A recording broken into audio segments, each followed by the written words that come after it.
అందుకే ఈరోజు హైడ్రా ద్వారా అన్యాయంగా ఆక్రమించుకొని ఈ చెరువులలో కడితే వాటిని తొలగించే ప్రయత్నం చేస్తున్నాం.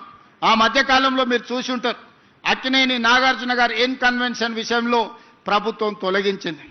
తర్వాత నాగార్జున గారు గుర్తించి వారే స్వయంగా ముందుకొచ్చి 2 ఎకరాలు అక్కడ చెరువుకు స్వయంగా వారే నన్ను కలిసి అప్పచెప్పి నగర అభివృద్ధిలో నేను ఒక హీరోగా ముందుంటా, మీరు ఒక మంచి సంకల్పంతో ఈరోజు ఆ చెరువును మీరు అభివృద్ధి చేస్తున్నారని చెప్పి 2 ఎకరాల స్థలాన్ని నాగార్జున గారు వాలంటీర్గా ముందుకొచ్చి ఈరోజు మనకు వారు హ్యాండ్ ఓవర్ చేయడం జరిగింది.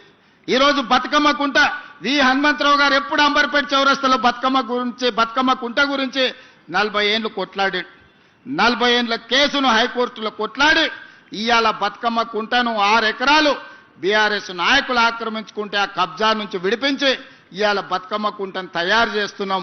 వచ్చే బతుకమ్మ కుంట అంబర్పేటలో మా ఆడబిడ్డలతో ఆడిపించే కార్యక్రమాలు తీసుకెళ్తున్నాం.